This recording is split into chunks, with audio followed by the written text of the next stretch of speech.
Some of you guys are now aware about the announcement made by Mr. Miller, the Minister of IRCC. So, in today's video, I'll give you some of my insights about the changes and what are the things that you should do.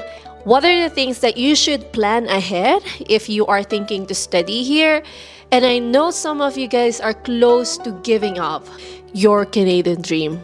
But hold on to it because I'll give you some of the things that you can still do if you really wanted to move to Canada.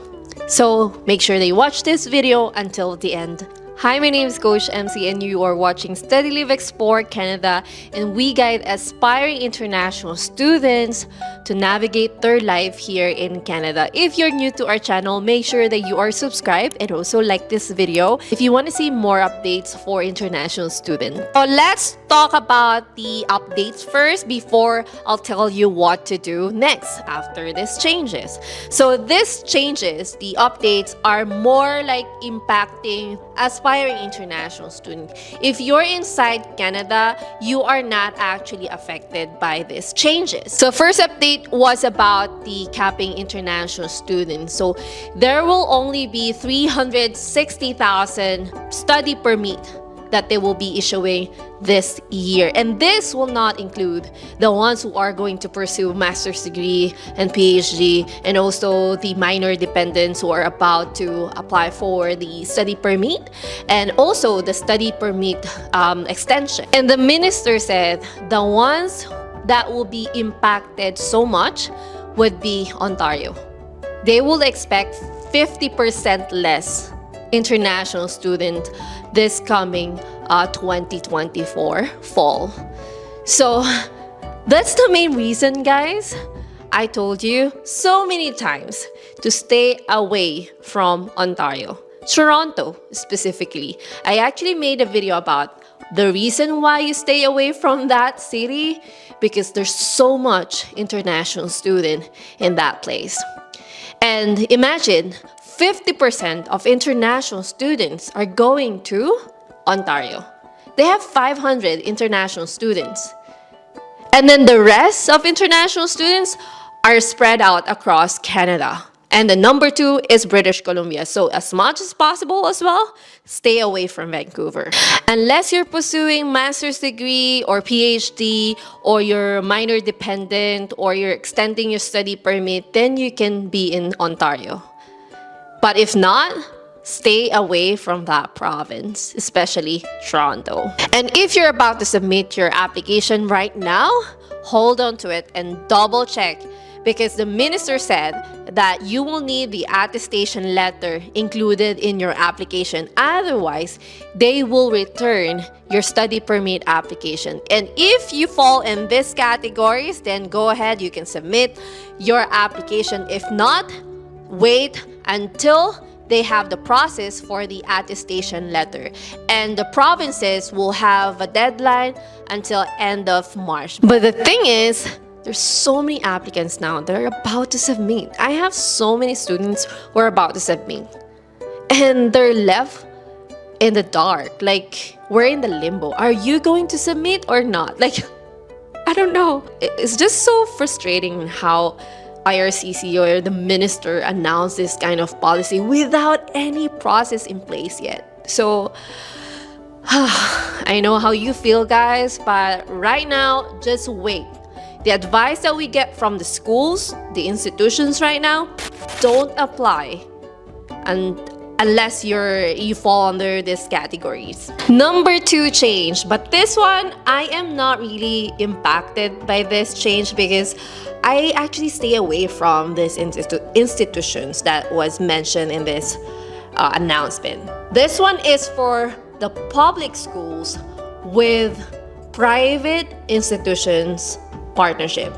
So at first, I was so confused. What does it mean?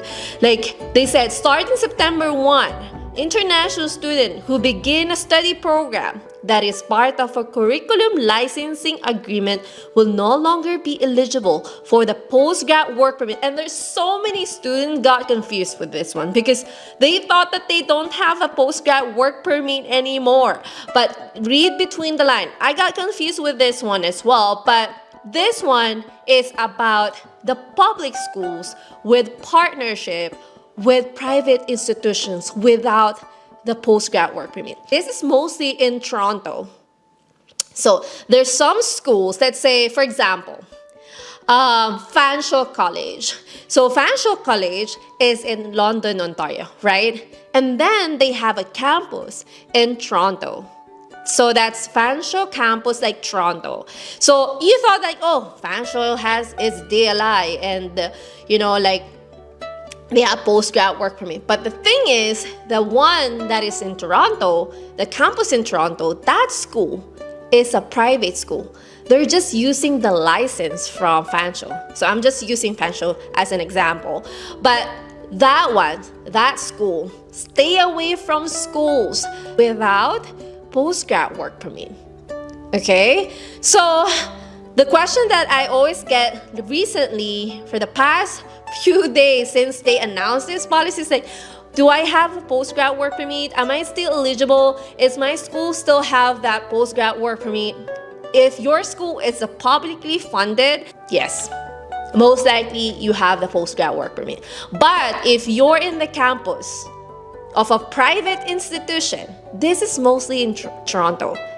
I don't see this much in Alberta or BC. I don't think they have this. This is in Toronto. So that's why they're expecting for less international students now, because they want to target those private institutions, because they're actually scamming international students. Imagine that. You thought that you're going to Fanshawe, but you end up in a private institution in a small building in Toronto. And the next update is actually good news. But I had to redo this video because they actually literally changed what Miller said in the website. I actually have a screenshot. Before, they said during the announcement that master's degree and other graduate programs will soon be eligible for a 3-year work permit. Now they said, with this new screenshot that I have, they said just master's degree. Like, what the heck, Miller? What do you want to say? Like, what's the policy? Like, oh my God. So now it's master's degree, not including the graduate program, short graduate programs. As of recording of this video, you will soon have the 3 years work permit. So for this one, because some master's degree is just 12 months or 18 months. And, in postgrad work permit, when they issue the duration, they base it on how long the program is. Okay, so for masters, even if it's just 12 months, you're still gonna get 3 years work permit. Okay, which is good news if you are pursuing masters, right? So if you're a mature student, you have B average. Again, I'm gonna have a separate video about master's degree. I have a list of universities. I will leave the link in my description box. You have a free download, guys. What are the universities here in Canada with postgrad work permit? You can download that and check each school. If you need help with finding a university, if you need help with admission, you can connect with us. But yeah, it's not really easy to get into a university. There's so much requirements that you have to meet. And I will make a separate video about that. Just make sure that you subscribe and ring the notification bell so that you get notified when I release the video.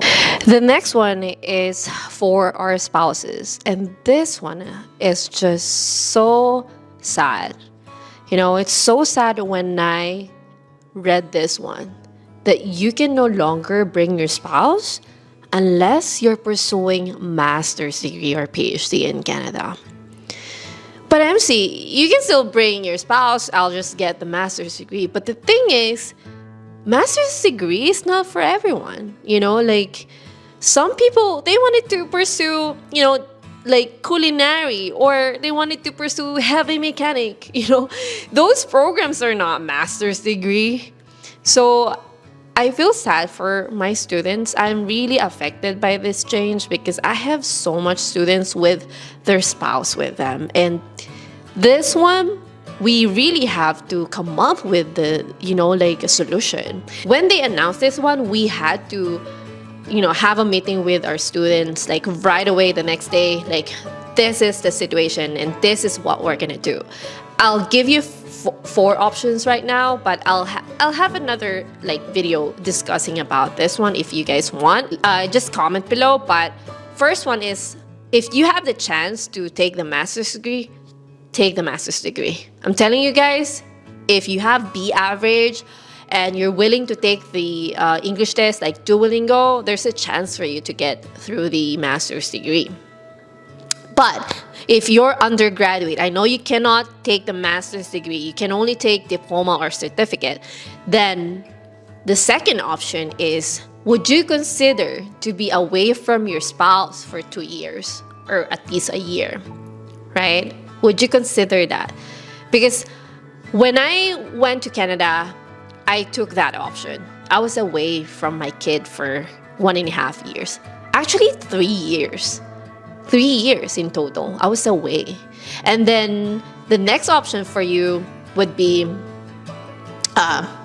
study. Both of you guys will study. Some of my students took this option because they don't want to be away from their spouse.